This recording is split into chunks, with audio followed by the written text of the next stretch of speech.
हरे कृष्णा। आप सभी भक्तों का हार्दिक स्वागत। प्रातःकालीन श्रीमद भागवत भगवत के सत्र में आज बहुत ही बड़ा शुभ दिन, आषाढ़ी बीज, रथ यात्रा महोत्सव। भगवान रथ पे आरूढ़ होकर हम जैसे इस श्लोक में वर्णन किए हुए गए पुरंजन के समान जो इस संसार में भक्त भक्त तो नहीं बट ऐसे जीव भटक रहे हैं जिनके पास समय नहीं है भगवान का दर्शन करने की। प्रहलाद महाराज बहुत सुंदर एक श्लोक में बताते हैं, गृह व्रतान, अलग अलग प्रकार के व्रत है। तो कोई संतोषी माता का व्रत करता है, कोई पयो व्रत करता है, कोई निर्जल एकादशी का व्रत करता है, कोई एकादशी का व्रत करता है, कोई विष्णु तत्व तिथि में हमें जो बताया गया आचार्यों ने उसको अपीयरेंस डिसअपीयरेंस देके फास्टिंग करते हैं। वैसे ही एक व्रत और एक नाम दिया गया है जिसको कहते हैं गृह व्रता। श्रीमद् भागवतम के सप्तम स्कंद के 5वें अध्याय के 30 नंबर के श्लोक का ये वर्णन हो रहा है। प्रहलाद महाराज अपने पिता को कह रहे हैं, जब हिरण्यकश्यप अपने बेटे को गुरुकुल से जब वो छुट्टी पे आते थे, प्रहलाद महाराज तो उनको पूछ रहे कि तुम्हें क्या सिखा, शुंड और अमर ने तुम्हें क्या सिखाया। तो तब ये प्रहलाद हुआ। अच्छा, बहुत सुंदर श्लोक कहते हैं, हम आगे चर्चा करेंगे। पर ये समझना है कि हम सब भक्त, हम जितने भी जीव है इस संसार में, वो सारे गृह व्रता नाम में फंसे हुए हैं। और बहुत सुंदर तरीके से इस श्लोक में काल कन्या द्वारा ये रूपक कथा जो पुरंजन की बता रहे हैं, जो हम पढ़ रहे हैं पिछले 4-5 महीने से, गौरी स्टोरी। एक नारद मुनि प्राचीन परिषद को बहुत अपनी ही कथा एक उदाहरण देके समझाने की कोशिश कर रहे हैं। और बहुत अलग अलग हम देखते हैं कि कैसे पुरंजन का शरीर है, उसकी बुद्धि क्या है, बाद में उसकी इंद्रिया क्या है। और यहाँ पे आ रहा है अभी कि उसके जो काल कन्या, जो उसके ऊपर काल है, हम सब पे काल काम कर रहा है। हम ऐसे नहीं कह सकते कि काल हम पे काम नहीं कर रहा। आयु और हृदय वही, जैसे सूर्य उदय होता है और सूर्यास्त होता है, हमारा एक दिन हमारी आयु घटती जाती है। इसलिए कहते हैं ना, बहुत सुंदर तरीके से भक्त बताते हैं कि इसलिए कभी भी इंग्लिश में हम पूछते हैं ना, how old are you, how young are you, नहीं पूछते। तो जितनी हमारी बर्थ डेट बढ़ती है तो वैसे ही हम बूढ़े होते जाते हैं। बूढ़ा होना मतलब मृत्यु के नजदीक जाना। तो यहाँ पे इस संसार में जो हम ये शरीर धारण किए हैं, हम इस शरीर को छोड़ना नहीं चाहते। कोई भी भक्त हो, कोई भी एक कर्मी व्यक्ति हो, मटेरियलिस्टिक पीपल हो, कोई भी इस शरीर को नहीं छोड़ना चाहिए। उद्देश्य अलग अलग हो सकता है। अगर कोई एक उन्नत अ, स्थिति पे भक्ति कर रहा है तो वो अपने शरीर को भगवान से, शरीर में रहने की वो भगवान से लालसा करता है, क्योंकि इस शरीर से भगवान की सेवा हो सके। और उसका दूसरा भी एक एक उसका ध्येय हो सकता है कि मुझे इस शरीर में रह के अभी भी मैंने अभी तक कृष्ण प्रेम प्राप्त नहीं किया है। मैंने अपने आत्म साक्षात्कार का जो पोजीशन है मेरी, जो मैं भगवत धाम में मेरी क्या स्थिति है, मेरी क्या स्वरूप है, वो अभी तक मैं नहीं जान पाया हूँ। इसके लिए शरीर की मेरी मुझे जरूरत है कि शरीर में रह के मैं भगवान की भक्ति अच्छे से कर सकूं। तो उसकी लालसा ये रहती है, एक भक्त की चेष्टा हो सकती है कि भाई वो क्यों अपने शरीर से इतना प्रेम कर, तो वो प्रेम कर सकता है, करना भी चाहिए, क्योंकि ये हमें एक माध्यम मिला है भगवान की प्रेमा भक्ति करने। लेकिन साथ साथ में हमें ये देखना चाहिए, समझना चाहिए कि ये शरीर को हम नहीं छोड़ना चाहते, लेकिन शरीर हमको छोड़ देगा। और समय आने पर ये इंद्रिया जो है, यहाँ पे जो वर्णन हो रहा है श्लोक में, 8वें नंबर के श्लोक में, कि जब वो मनुष्य वृद्धावस्था के कारण निर्बल हो जाता, देखा गया है कि एक समय तक वो घर का एक व्यक्ति जो है वो घर का सेंटर होता है, लेकिन जैसे वो बूढ़ा होने लगता है, उसकी इंद्रियां क्षीण होने लगती है, वो घर के कॉर्नर में चला जाता है, कॉर्नर बन जाता है वो, क्योंकि उसकी कोई वैल्यू नहीं होती। और इस संसार में हर एक जीव अपने आप को मायावादी कह सकते हैं या मटेरियलिस्टिक, हम जो भौतिक प्रपंच में एक जो पड़ा हुआ व्यक्ति है, वो हमेशा अपने आप को सेंटर में रखने के क्रियामान है कि नहीं, मैं जब तक जितना चाहे उतना मैं सेंटर में रहूं। एक सुंदर, अभी मेरे साथ एक वाक्य हुआ, वो trading one property in Pune. I was in MIDC for land. तो कुछ दिनों से 15-20 दिन से मैं उसके बाद फोन पे था, और फाइनली ये वीक में उसने मुझे टाइम दिया, एक व्यक्ति ने मुझे कहा कि ओके, वो MIDC एरिया में जो उनका लैंड है वो मैं देखा हूँ। तो जब मैंने उस व्यक्ति से बात की, मीटिंग हुई, यंग बच्चा था, हो सकता है मेरी उम्र का या मेरे से थोड़ा छोटा होगा। तो उसने मुझे दिखाया, सब कुछ किया, मारवाड़ी बंदा था, शाह। तो ये पढ़ रहा था ना मैंने, जब सिर्फ ललित सिया माता जी संडे को ही भेज देती है, तो थोड़ा प्रिपरेशन करते हैं कि क्या है, तो पढ़ते हैं। तो मैं उसको कनेक्ट कर रहा था यही श्लोक को उस इंसिडेंट के साथ। जब मैंने उसको पूछा कि क्या रेट है, क्या 7/12 है, डॉक्यूमेंट क्या है, लोन है, कैसा है, सब कुछ पूछा, तो उस लड़के ने जो मुझे दिखा रहा था, उस व्यक्ति ने मुझे कहा कि सर जी, आपको जो भी बात करनी हो मेरे पिताजी से कर सकते, आई कैन नॉट टॉक, मेरे पिताजी से कर सकते।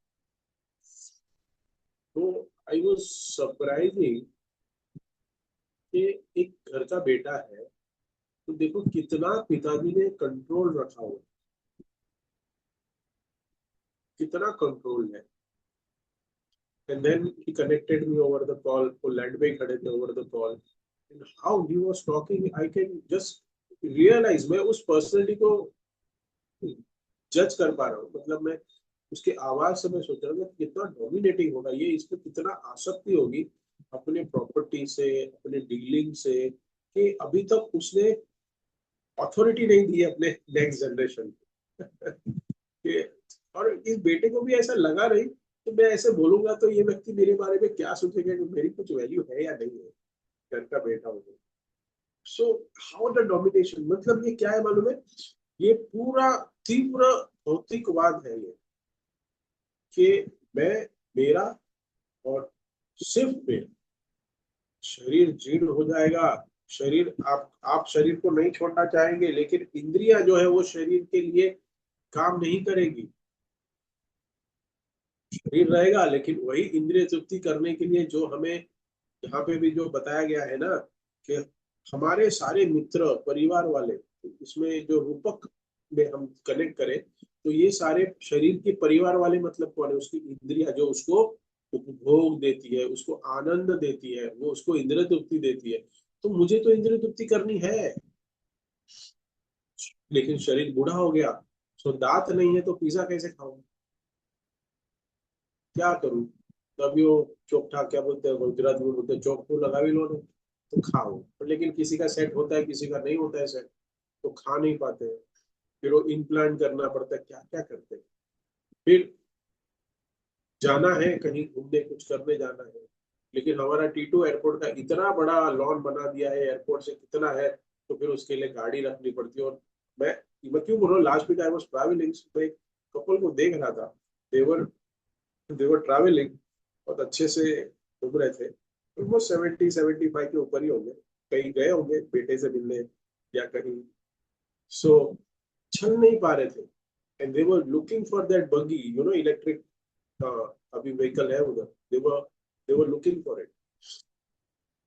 हो सकता है कि ऐश्वर्य है, समय है, तब भी अभी ऐश्वर्या है, लेकिन इंद्रिया नहीं काम कर रही है, पैर काम नहीं कर रहे हैं, पैसा है।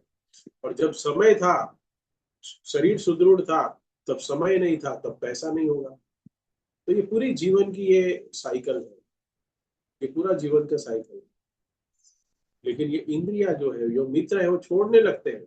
आंखें हैं, आंखों से काम करना, आंखों से अच्छी अच्छी इंद्रिय वृत्ति देखनी, लेकिन वो चश्मा आ गया है, वीकनेस आ गई है, फिर मोतिया बिंदु आ जाएगा, क्या नहीं होगा, कैटरैक्ट हो जाएगा, कितने सारे, कर ही नहीं सकते। इंद्रिय भोग करने की कोई लालसा है, वो पूर्ण जीवन तक रहती है, लेकिन वो धीरे धीरे, ये जो मित्र है, परिवार वाले, अपनी इंद्रिया है, वो खुद अपना काम करना बंद कर देती है और हमें अकेला छोड़ देती है। यही पहले श्लोक में ये बता रहे कि वृद्धावस्था के कारण निर्बल हो जाती है हमारी इंद्रिया, सारी इंद्रिया निर्बल हो जाती है। और सेकेंड श्लोक में यहाँ बता रहे हैं, और हाँ, यहाँ प्रभुपाद लिखते हैं कि वह अधिकाधिक चिंतित होता है और अपने दीननीय स्थिर पर पछताता रहता है। ये भक्त को स्थिति नहीं है, ये भक्त की स्थिति नहीं है, लेकिन ये चिंतित होता है। भक्त को क्या मतलब, वो ना सोचती ना कांक्षती कि वो प्रसन्न में रहता है, उसको कोई चिंता नहीं होती, क्योंकि उसको पता है कि उसने भगवत गीता पढ़ ली है, भागवतम पढ़ ली है, चैतन्य चरितमृत पढ़ ली है, 16 माला कर रहा है, 16 से ज्यादा भी कर रहा है, 4 नियमों का पालन कर रहा है, उसको जीवन का उद्देश्य पता चले। ये शरीर मुझे आज नहीं तो कल छोड़ना ही पड़ेगा।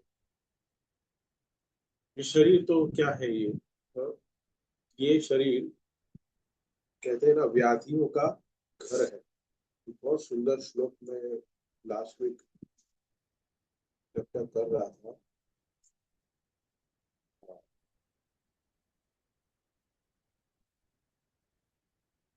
तो शरीरम व्याधि मंदिरम, कहते हैं ये जो शरीर है वो व्याधियों का मंदिर है। और ये अगर शरीर में अगर व्याधि एक के बाद एक आती ही रहती है, एक के बाद एक आती रहती है, हम नहीं सोच सकते कि नाउ आई एम फाइन। अभी देखिए बारिश बहुत हो गई, उसके बाद बारिश ही चली गई है। तो कल मैं एक न्यूज में रिपोर्ट पढ़ रहा था, तो देख रहे थे कि अधिकांश लोग मुंबई में बहुत बीमार पड़ रहे हैं, रेट बढ़ गया है बीमारी का, क्योंकि कोई ना कोई छोटी बीमारी है। इसलिए एक बार परम पूज्य गोपाल कृष्ण महाराज जी मुझे बता रहे थे, एक व्यंग में, सो उनको सर्दी जुकाम रहता था। तो मैंने महाराज को बोला, Maharaj you have a cold I think. तो मुझे कहते हैं, Aniruddha, this this days nowadays in metro cities, cough cold and fever is not a disease. क्या कहा? Cough cold and fever is not a disease. ये सब इसके साथ ही जीना चाहिए, ये इसके साथ ही जीना होता है।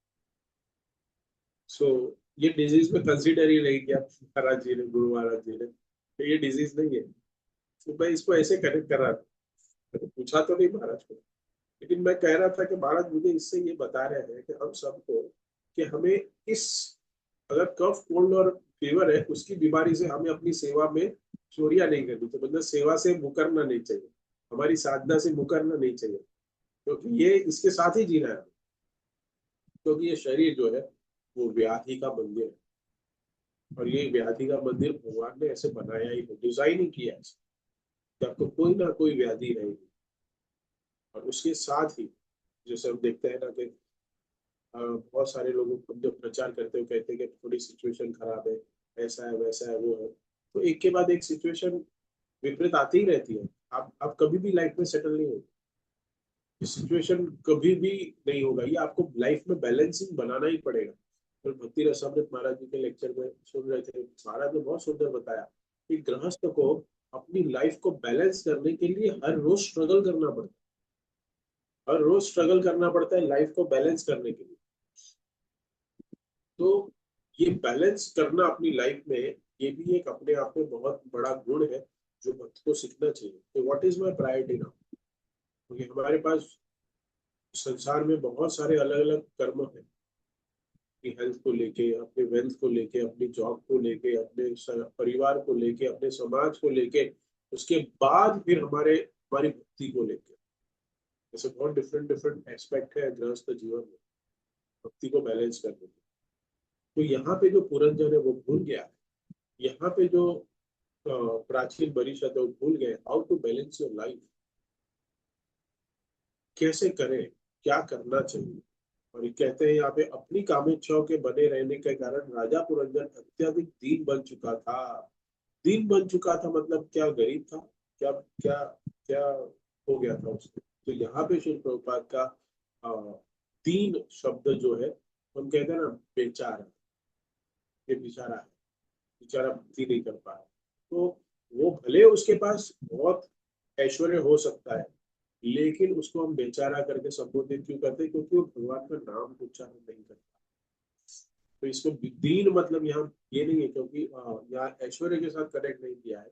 यहाँ पे बता रहे हैं कि वो भक्ति के गुण को अपने अपने आप के उद्धार के लिए जो उसको ज्ञान लेना है, वो उसको ज्ञान है ही नहीं, उसको समझ ही नहीं रहा है। हम देखते हैं कि अ, कि जैसे भी हम इस संसार में शरीर जब हमारा क्षीण हो जाता है, शरीर धीरे धीरे ज्वरा हो जाना होने लगता है, तब धीरे धीरे हमारी शरीर के साथ हमारी वैल्यू इस हमारे संसार में कम, हमें कोई पूछता नहीं। और ये सच बात है, संसार में संसार का यही नियम। और उसके बाद व्यक्ति जब चला जाता है, उसके बाद भी ज्यादा से ज्यादा कोई 11 दिन तक हो।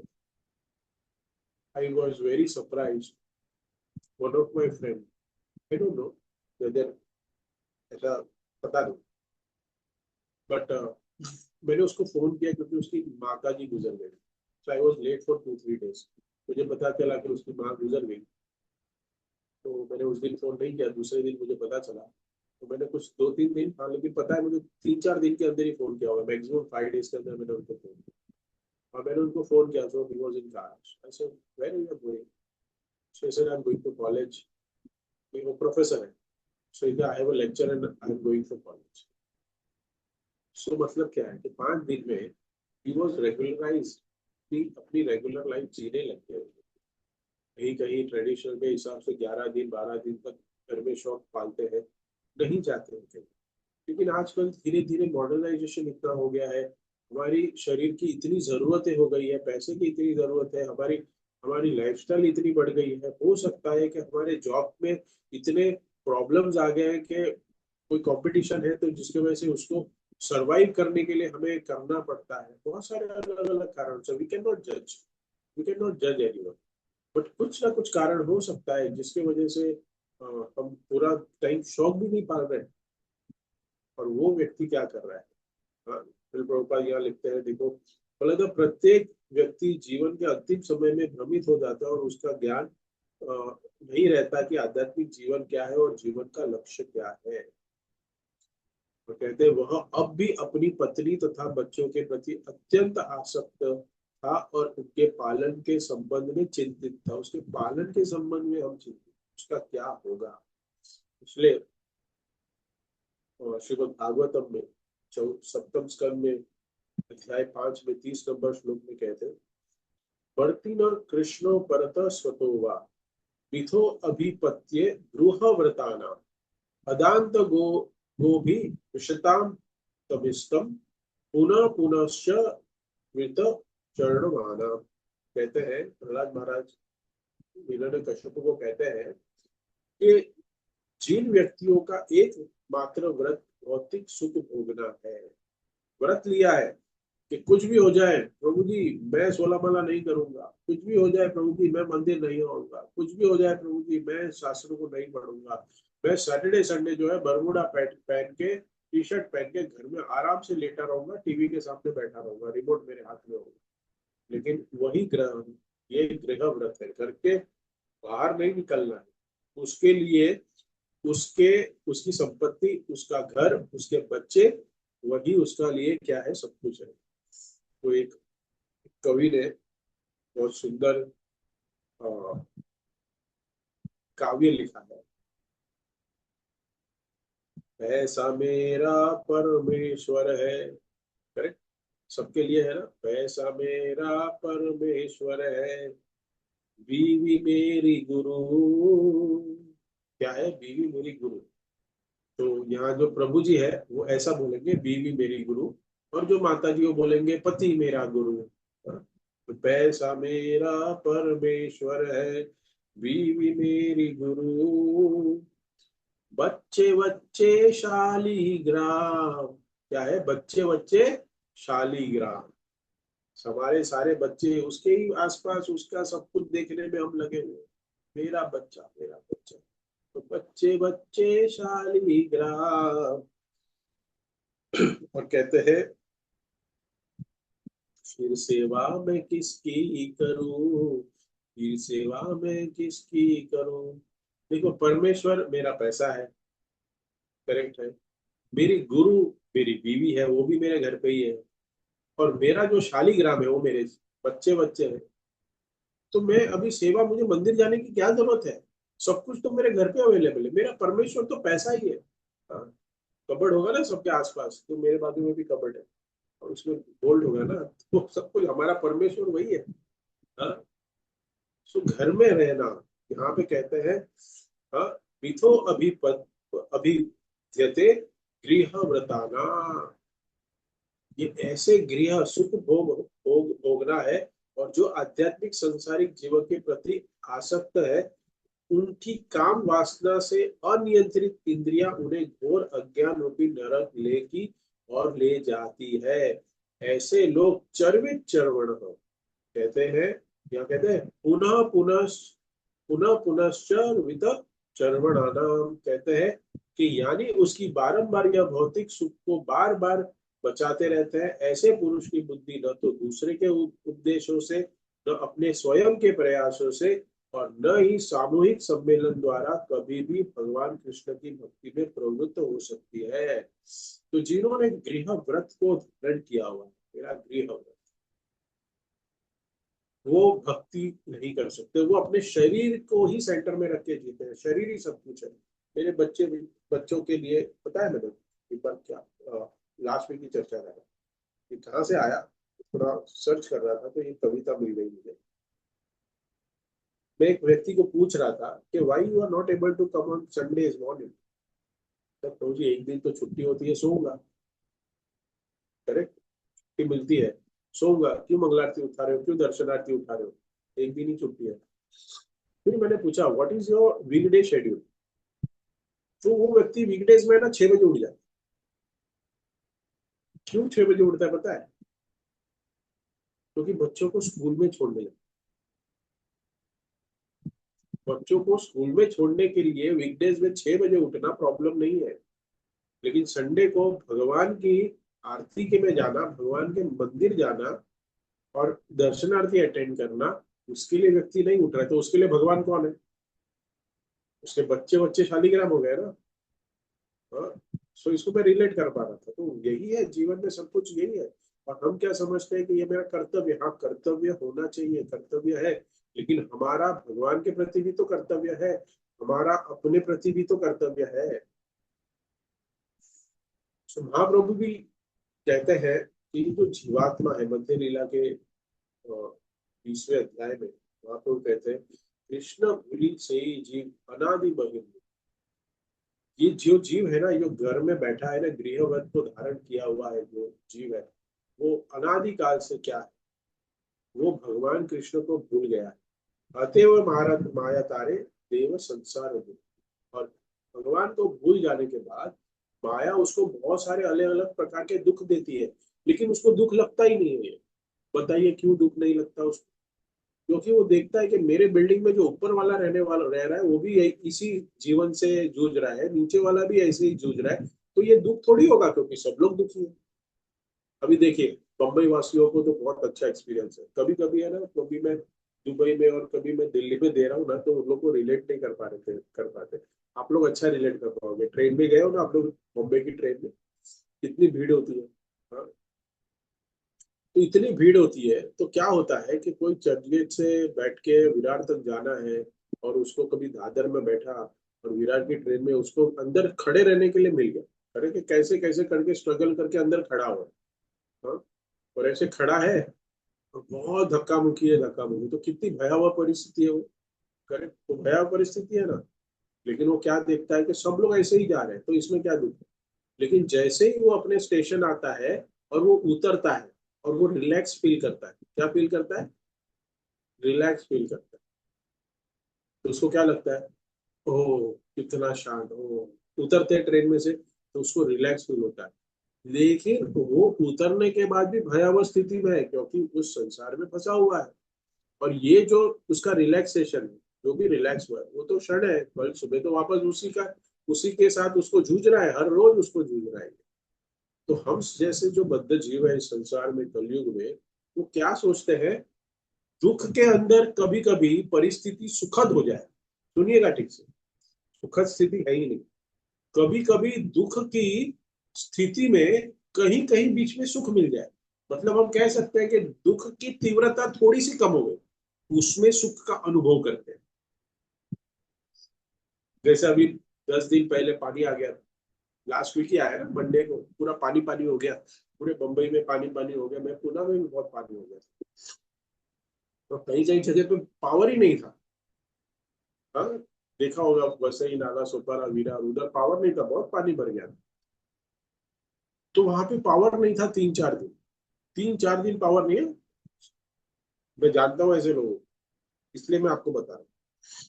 3-4 दिन पावर नहीं, और ये मुंबई से कितना दूर है, 25 किलोमीटर, मेट्रो सिटीज, वहाँ इंडिया का इकोनॉमी का पूरा हब। और वहां से 20-25 किलोमीटर पे 3 दिन लाइट नहीं हो रही, लाइट नहीं। तो लाइट के बिना जी रहे हैं उन लोग, ठीक है। और जब लाइट आई, ये भक्त खुद मुझे एक्सपीरियंस बता रहा है, ये बोलता है जब लाइट आई पूरे एरिया में सब चिल्लाने लगे, सब चिल्लाने लगे।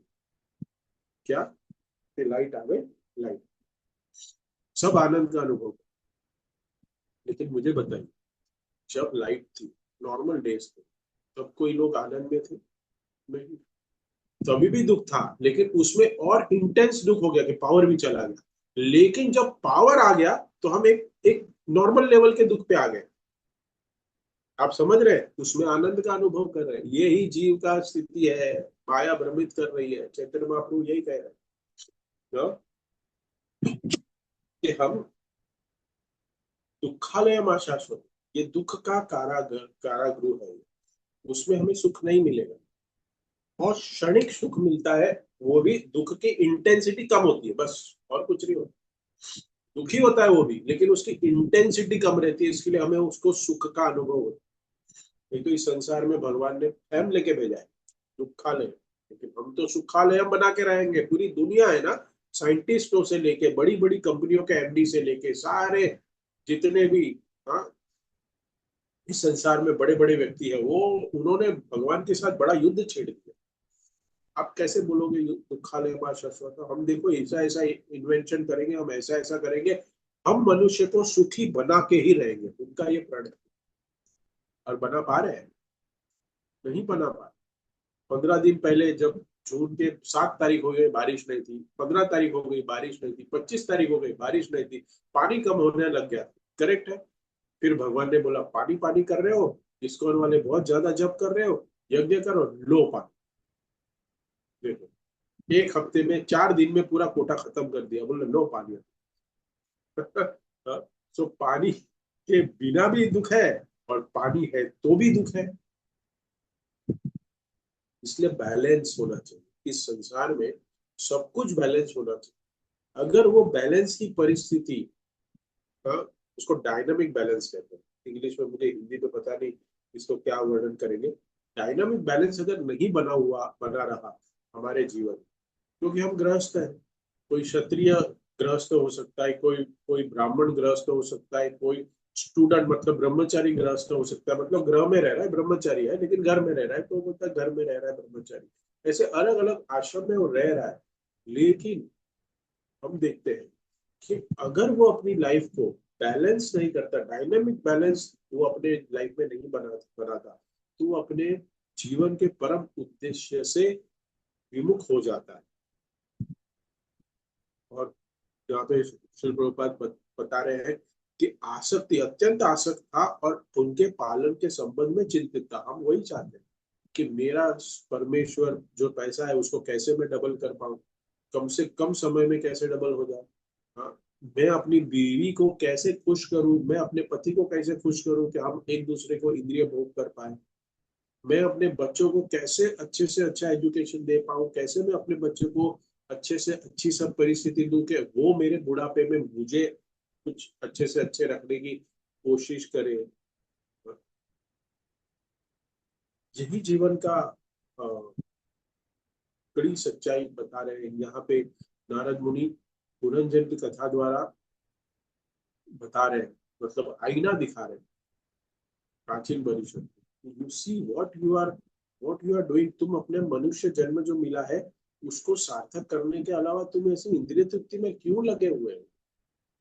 हम सबको शिल प्रभुपाद बता रहे हैं कि आप क्या कर रहे हो, why you are wasting your time. एक एक पल बहुत महत्वपूर्ण है। सबसे महंगी इस संसार में, दुनिया में, इस पूरे जगत में अगर सबसे महंगी चीज अगर कहो तो कोहिनूर हीरा नहीं है, नीता अंबानी का नेकलेस नहीं है। सबसे महंगी वस्तु क्या है? द मोस्ट एक्सपेंसिव ऑब्जेक्ट, और वी कैन से ऑर्नामेंट्स और वॉट एवर वी से, सबसे महंगा क्या है जो आप कितना भी पैसा देके खरीद नहीं सकते? वो सबसे महंगा होना चाहिए कि आपकी पूरी संपत्ति देने के बाद भी आप उसको नहीं खरीद सकते, वो सबसे महंगा होगा। वो है क्या? वो है समय, वो है टाइम। और टाइम जा रहा है, 45 मिनट्स निकल गया।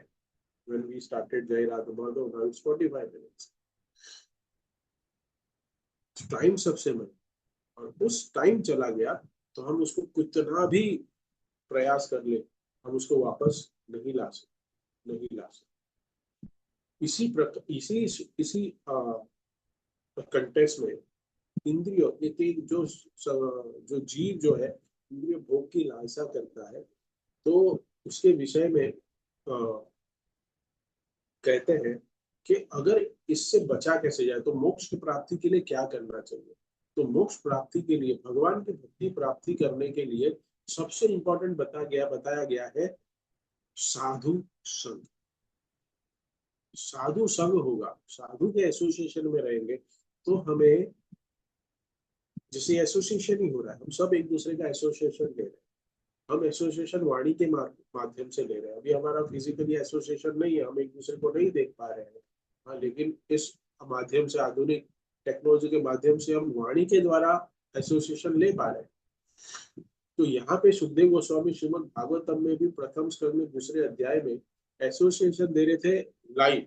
इसको सुखदेव गोस्वामी दे रहे थे परीक्षित महाराज को, कहते हैं कामस्य नेन्द्रिय प्रतिलोभो जीवेत यावत जीवस्य तत्व जिज्ञासा नार्थो हेय कर्म भी। इस संसार में जीवन की आवश्यकताओं इच्छाओं का उद्देश्य केवल इंद्रिय तृप्ति नहीं होना चाहिए। परीक्षित महाराज को कहते हैं सुखदेव गोस्वामी, नहीं होना चाहिए। मनुष्य को केवल उतना ही स्वीकार करना चाहिए जितना स्वस्थ रहने के लिए आवश्यक हो। अभी यही प्रॉब्लम है प्रभु जी, आवश्यकता की कोई डेफिनेशन नहीं है ना। हर एक की डेफिनेशन अलग है, आवश्यकता की रिक्वायरमेंट सबकी अलग अलग है। कोई 15,000 में भी अच्छे से भक्ति कर सकता है, कोई 15 लाख में भी नहीं कर पाता है। और तो सबकी डेफिनेशन अलग अलग है। और आगे कहते हैं कि मानव जीवन का असली उद्देश्य केवल तत्व जिज्ञासा है। मैं कौन हूँ, मैं कहाँ जाऊंगा, मैं कहाँ से आया हूँ, और मुझे किसने बनाया, मैं किसका अंश हूँ।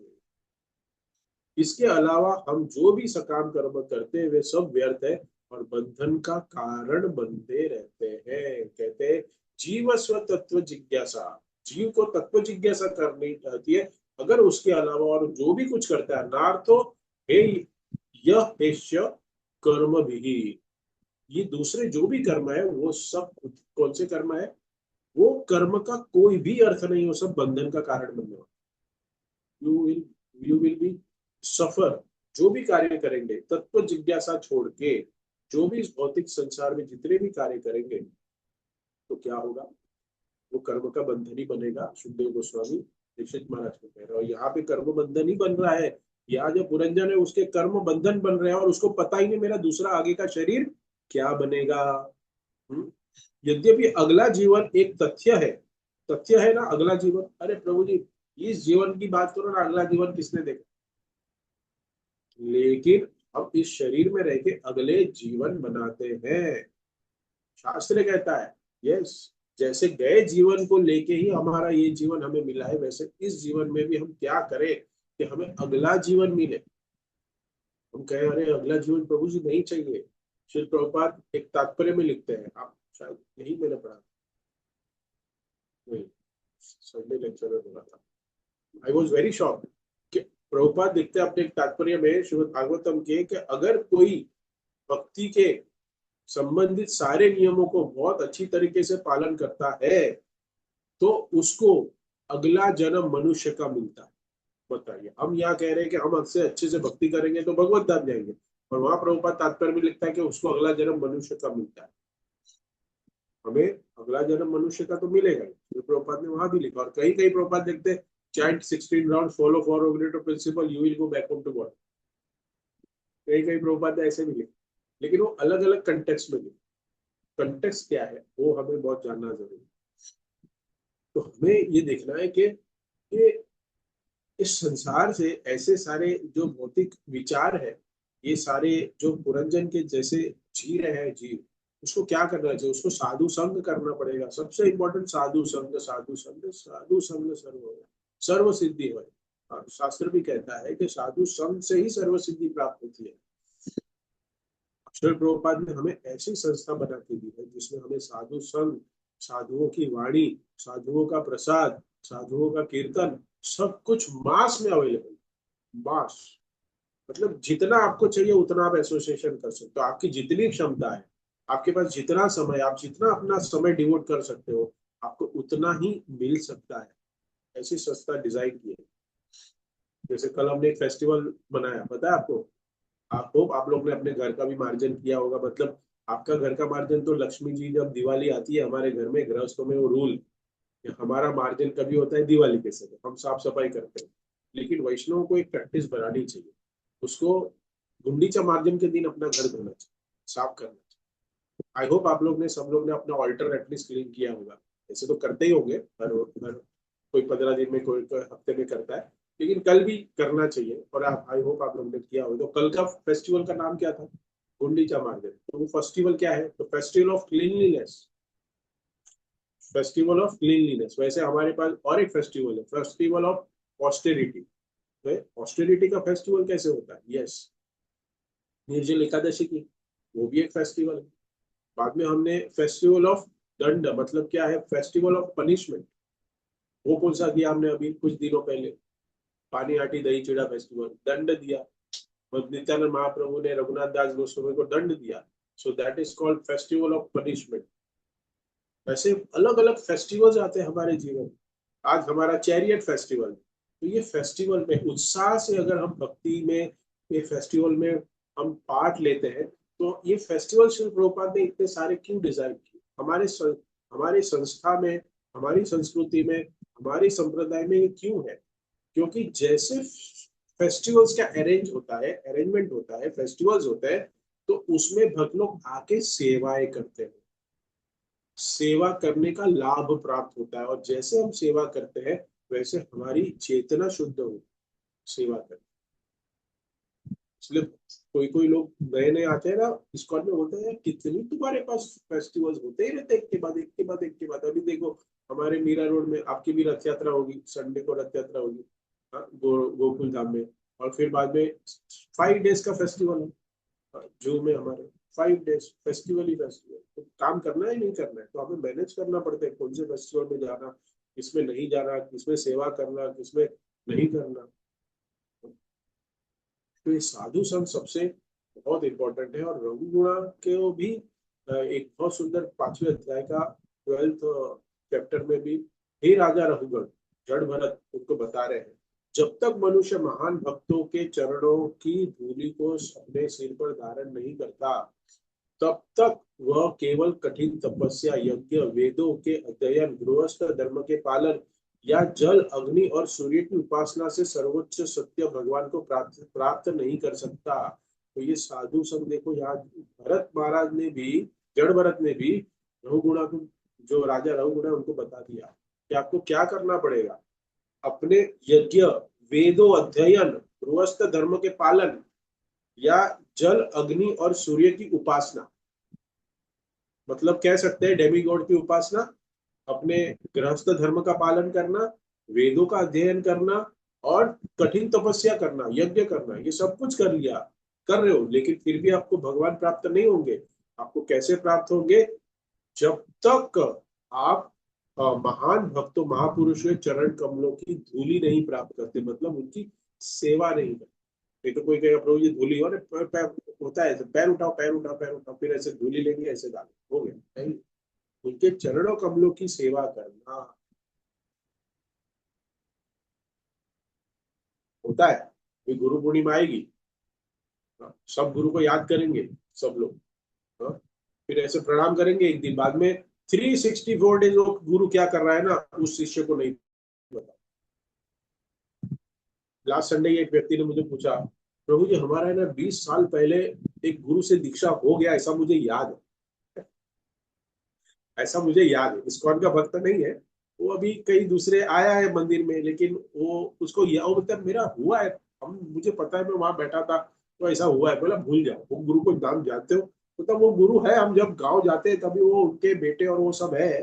बोले कभी गुरु ने बताया कि आप माया में हो? आपको बताया कि आप 4 नियम का पालन नहीं कर रहे हो? कभी आपको बताया? आपको कभी शिक्षा दी कि कहाँ फंसे हुए हो? तो ऐसे देखने लगा। बोला नहीं बताया ना, मतलब वो गुरु नहीं है। अभी हम बताएंगे आपको, हम बता रहे ना आपको, मतलब आपसे मेरा संबंध 3 महीने का है, लेकिन फिर भी मैं आपको कैसे बता रहा हूँ आप माया में हो। हाँ? आप फंसे हुए हो, आप गृहस्थी में फंसे हुए हो, थोड़ा भक्ति करिए, मंदिर आइए। तो वैसे आपको कभी गुरु ने बताया? तो नहीं, वैसे तो कुछ नहीं बताया। तो मैंने बस अभी आपके ऊपर डिसाइड करो कि कौन से महापुरुष का सानिध्य लेना चाहिए। यहाँ जो भागवतम बता रहा है, तो हम ये बहुत सुंदर पसंद से समझ सकते हैं कि ज्ञानी पुरुष जो होता है वो पुरंजन की भांति, प्राचीन परिषद की भांति अपना जीवन व्यापित नहीं करना चाहिए। उसको उसको क्या करना चाहिए? नारद मुनि जैसे भक्तों का संग, यहाँ पे देखो नारद मुनि जैसे भक्तों का संग मिलेगा, किसको मिलेगा? प्राचीन परिषद को। पुरंजन को नहीं मिल रहा है, पुरंजन तो कथा है, लेकिन प्राचीन परिषद को ये संग मिल रहा है, ये कृपा मिल रही है, उसकी आंखें खुल रही है। और फिर आगे के श्लोकों में देखेंगे कैसे उनको दूसरा शरीर मिलेगा पुरंजन। तो ये बता रहे हैं ये नारद मुनि बता रहे हैं कि दिस इज अ फैक्ट, कि आपको, हम सबको दूसरा जन्म बनाना पड़ता है, इस शरीर में रहकर हम बनाते हैं। तो हमारी चेष्टा यही होनी चाहिए कि अगर शरीर हम बनाए, अगर हम बनाए, लेकिन एक दूसरा भक्त का शरीर बनाए, एक वैष्णव घर का शरीर बनाए, ये हमारा कर्तव्य होना चाहिए। और साधु संग से करके हमें, साधुओं के चरण की धूली सेवा करके हमें मुक्ति का बीज प्राप्त होगा, और हमें हरिनाम लेने के लिए रुचि उत्पन्न होगी, सेवा करने की रुचि उत्पन्न होगी, तो हम हमारा उद्धार कर सकते हैं। ये बहुत सुंदर श्लोक है। आगे आने वाले श्लोकों में भी देखेंगे हम कैसे शरीर धारण करेंगे स्त्री का। तो ये जो भी कह सकते हैं कि आप लोग सोचते होंगे ये टॉपिक ही ऐसा क्यों लिया, स्त्री का, स्त्री योनि की प्राप्ति, तो क्या किया कि जिसकी वजह से स्त्री योनि मिल गई है, वो सस्पेंस आगे हम खोलेंगे। हरे कृष्णा। किसी कोई भक्त का कमेंट है, टिप्पणी है, प्रश्न है तो पूछ सकते हैं। फिनिश्ड।